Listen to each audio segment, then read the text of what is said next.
يا صباح الورد والفل والياسمين، صباح الهنا والسعادة والمصيف على عيون أحلى متابعين في الدنيا وأحلى أخوات في الدنيا.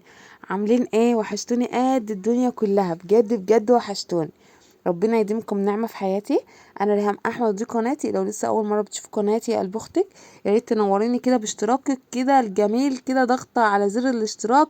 هيطلع لك 3 خيارات، اختاري أول خيار فيهم علشان هو الكل، علشان كل ما انزل فيديو جديد، بوست جديد، لايف جديد على القناه، وصلك اشعار بيه قلب اختك، تدخلي تنوريني باحلى لايك واحلى تعليق من احلى اخت في الدنيا، من داخل مصر ومن خارج مصر. وجودكم تشجيعكم كده وتشريفكم ليا في قناتي ووجودكم في حياتي ده شرف ليا وعلى راسي من فوق.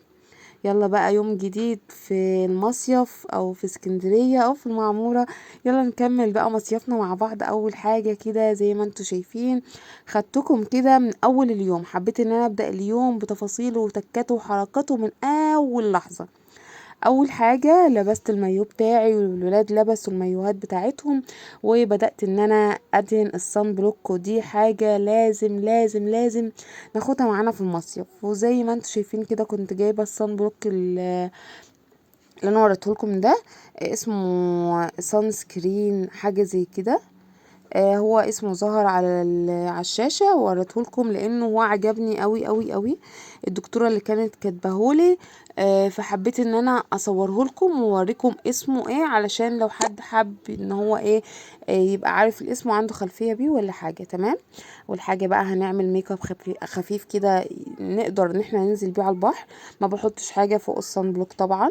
بقوم رسمة الحواجب وحبة احمر كده على الخدود نوردهم علشان نظهر الملامح، بس مش اكتر كده، حبة صغنطتين. بس الافكت او الفلتر اللي انا بصور بيه هو اللي ظاهر، يعني انا حاطه حاجات كتيرة كده، بحيث ان احنا ننور يعني على البحر. ريماس بقى بتقول لكم حطوا لايك، لو لسه مش اشتركتوش في القناه يا ريت تنزلوا تشتركوا. حطيت بقى كده على الحواجب رسمتها، وحطيت برضو الصن بلوك بتاعي، وحطيت حاجه كده خفيفه على الخدود، وكمان حطيت الروج بتاعي. انا كنت رابطه الطرحه دي، فجوزي قال لي لا مش هتليق. انا كنت حابه ان انا البسها ليه؟ علشان قبل المصيف انا كنت عند الدكتور وقبلها بيوم. تمام. فالدكتوره قالت لي ممنوع منعا باتا اللون الاسمر، ما تلبسيش غوامق، خليكي فتحي. فلما وريت جوزي اللون ده قال لي لا الاسمر هيبقى احلى، وطلع الاسمر احلى زي ما انتوا شايفين كده. كنت بدلت الطرحه. طبعا مش هنزل بيها سايبه كده. بس ايه رايكم في الاوتفيتايه العيوقه اللي انا لابساها دي؟ طبعا ده مايو 3 قطع، جامب سود، وكمان الجيب اللي عليه ده، وكمان القطعة اللي هي الإشارب أو الطرحة اللي بتتربط. فقمت لما الطرحة كده لورا، قلت هحس يعني ان انا مرتاحة اكتر. قلت اخد بقى إيه كذا صورة كده في الشقة. وهنا كان لسه محمود ما كانش لبس، واحمد كان لبس، هينزل كده زي ما هو كده. كنا خلاص خلصنا ونزلنا بقى. ده الطرقة بتاعة العمارة، ودي المدخل، وده المدخل بتاع العمارة. هوريهولكم اهو برضو عامل ازاي. مش عارفة، لما بقلب لكم الكاميرا وبصور بالكاميرا الأمامية بحس ان هي يعني ايه، منغمشة شوية، او تحسوا ان هي مبهتة الألوان. ده كان شكلي، وهحضر كده يعني هروح على البحر بالشكل اللي انتوا شايفينه ده. وجوزي كان لابس خلاص. هحط طبعا الكاب ده مش هينزل مع على دماغي، علشان ممنوع الشمس طبعا عندي. هقول لكم ليه. علشان انا كنت كاشفه قبلها بيوم، كان طالع لي حاجات كده في جسمي، فالدكتوره منعت اساسا ان انا اروح اساسا عند البحر. عاوز اقول لكم ان انا اللي كنت قاعده على البحر كده، الصهد بتاع الميه او الحرقان بتاع الميه، الملح بتاع الميه كان طالع عليا. عامه انا ما نزلتش البحر خالص، بس قلت بقى من باب تغيير الجو، ان انا ابقى موجوده في مكان يعني اروح واغير جو. الولاد نزلوا وباباهم نزل وكلهم نزلوا، لكن انا كنت قاعده تحت الشمسيه علشان ايدي كان طالع لي فيها اللي هي الاكزيما دي، وكان ملتهبه، والدكتوره منعت عني ان انا انزل في الشمس او ان انا انزل البحر، لان انا كنت قبلها بيوم. وقالت ممكن قبلها بكم يعني ساعه ما التهبت كده، كنت قبلها بيوم في البحر. فقالت لي ممكن يكون الميه او الملح بتاع الميه هو اللي عمل لك كده. بصوا بقى الطريق، حبيت ان انا اصور لكم الطريق كده. هو عامه احنا كنا تالت نمرة او رابع نمرة من البحر، فكنا بنمشي الشارع ده بس 5 دقايق او 10 دقايق، ما يكملش 10 دقايق. بنبقى في البحر، بناخد الشارع ده طوالي كده، وبعد كده بنعدي طريق يا دوبك. وبعد كده هوريكم دلوقتي هندخل شارع صغير كده. كل الشارع ده بقى فيه محلات لبس، مايوهات، اكسسوارات، في اكل، حلويات، كل حاجة موجودة في الشارع ده، اللي هو يطلعك اساسا على الكورنيش بتاع المعمورة ذات نفسه. تمام. في بقى زي ما انتم شايفين كده، اللي مش عامل حسابه وجايب بقى العوامات معاه، ممكن يجيب من الشارع ده. في الاكل هنا اهو، كريبات بقى، وفي ناس سوريين كتير. تحسوا ان اكتر الناس في الاسكندرية بقت صعايدة وسوريين. في بقى هنا تأجير بيبقى شغال بالليل، عجل، بيتش باجي، حاجات كده غريبة طالعة اليومين دول، حاجات كده بتمشي في الارض كده مش مفهومة. كل حاجة بتأجر هنا. شايفين كمية العجل وكمية البيتش باجي هنا. كل ده بيبقى بقى حاجة تانية بالليل، هصور لكم بالليل برضه عشان نشوف الشكل عامل ازاي. هنا بقى دي البوابة اللي كنا هندخلها، فلقينا زحمة، قلنا ناخد بوابة تانية او ندخل مكان تاني، بحيث ان الدنيا تبقى هادية عشان معانا اطفال كتير، اللهم بارك، فالولاد يكونوا ايه يعني ايه تحت رعايتنا او نبقى شايفينهم يعني. فانا كنت اساسا الحارس بتاعهم طول الرحلة، كله ينزل البحر وانا اقول لهم ما تقلقوش من الشمسية، كنت الحارس بتاع الشمسية. هنا بقى مشينا شوية، لان الكروت اللي كانت معانا اكتشفنا ان هي كانت شواطئ معينة، احنا ما ندخلش من اي بوابات طبعا. في استلامنا الشقة بناخد 4 كروت معاها، فده بيوفر علينا ان احنا ندفع الكروت في الدخول. الاسعار بتاعت المعمورة، الشواطئ الخاصة، هو في شواطئ عامة وشواطئ خاصة في المعمورة عامة. الشواطئ اللي هي الخاصة ب150 جنيه الدخول في اليوم، تمام، وشغالة من الساعة 7 الصبح للساعة 7 المغرب. والشواطئ اللي هي العادية 75 في الأيام العادية، أو 75 في الجمعة والخميس والجمعة، وفي الأيام العادية ب50 جنيه. تمام. هنا كنت قاعدة تحت الشمسية بقى ومصوركم من قاعدة تحت الشمسية حرسها. وطبعا كانوا ولاد بقى في المية، قلت اصورهم كده في المية. ريماس بقى كانت قاعدة دلوقتي بتقول انا رجلي بتوجعني يا ماما، في حاجات بتقرص في المية.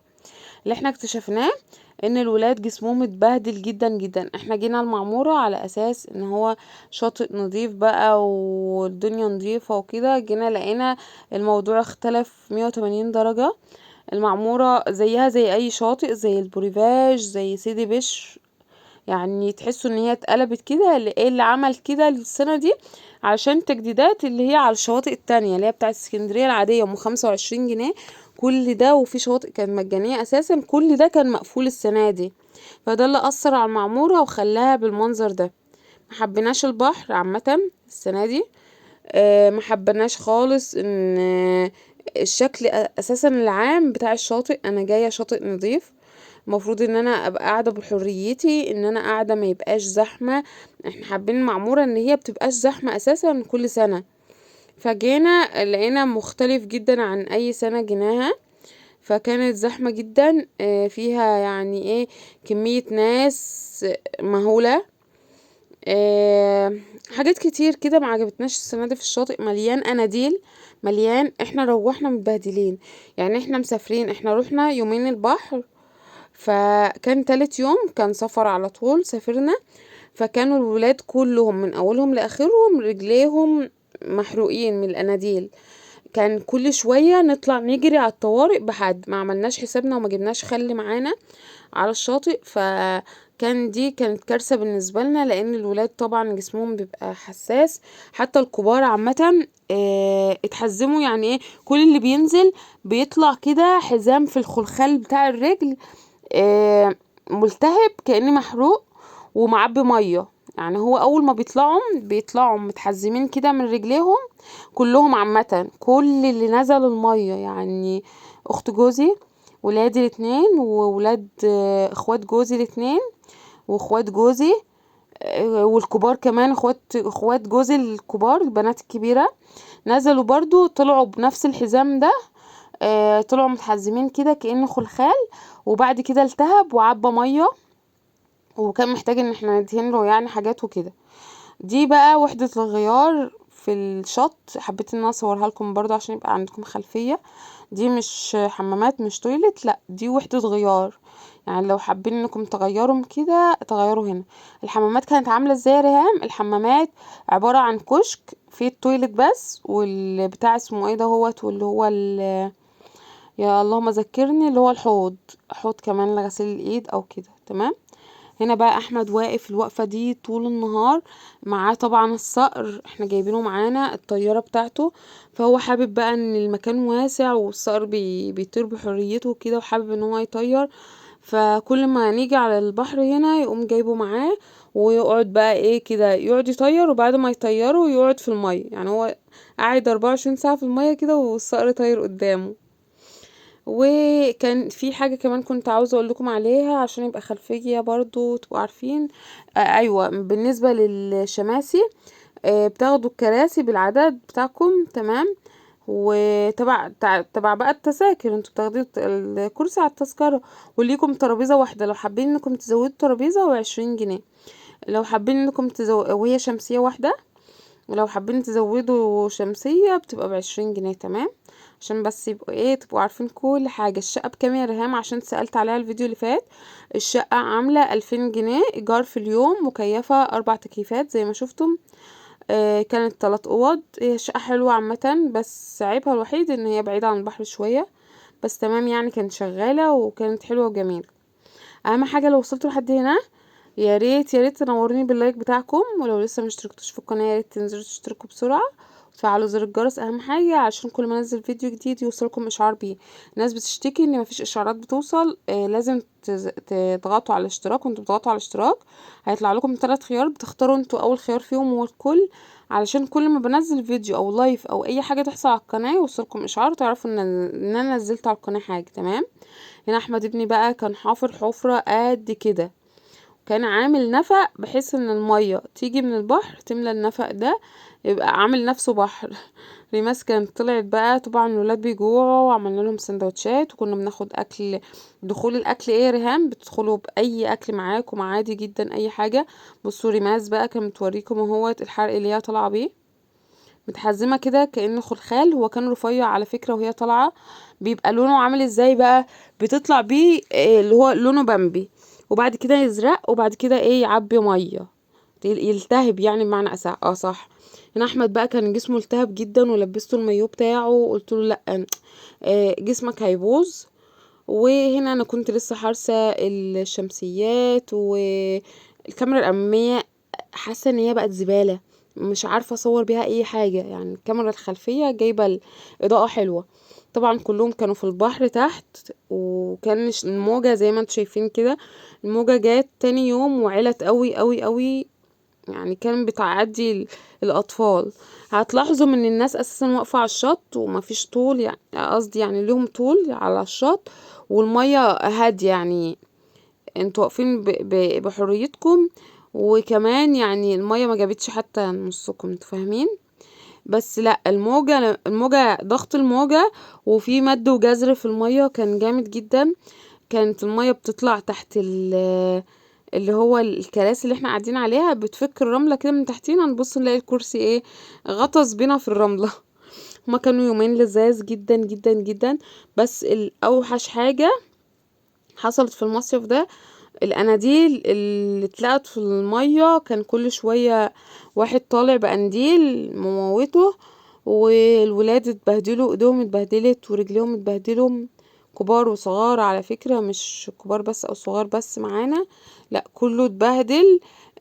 وانا حمدت ربنا اساسا ان انا ما نزلتش، يعني الحمد لله ان انا ما نزلتش، وكانت الدكتوره محذراني من قبليها، فلو كنت نزلت يعني كانت هتبقى يعني المشكله كانت هتبقى اكبر يعني في جسمي، فالحمد لله. احمد بقى بصوا كل شويه بحال، يعني يقلع اسمه ايه اللي هو المايو، وينزل بالبوكسر، يلبس المايو بتاعه ينزل. بصوا يعني دوخني. بصوا اهو في قلب الميه يجري ويقوم طابب في الميه كده. كانوا مستمتعين جدا جدا جدا. طبعا الشط كان مليان، يعني مش هقول لكم الشط فاضي ولا حاجه، لا زحمه جدا فوق ما تتخيلوا. طبعا انا بقول لكم الكلام ده علشان في ناس بتبقى جايه وحابه ان هي تاخد خلفيه عن المكان اللي هي جاياه كله من اوله لاخره، فتبقوا عارفين يعني. وبس كده يعتبر كان يومنا انتهى. والشطوط بتفتح من 7 الصبح ل7 المغرب. دي اخرها لانها بتقلب كافيتريات زي ما قلت لكم في الفيديو اللي فات. وبس وقدرت كده، يا أفيدكم رب لو الفيديو حاجة يكون بسيطة عجبكم جدا جدا من الفيديو، واستنوني في فيديو جديد. دمتم في رعاية الله.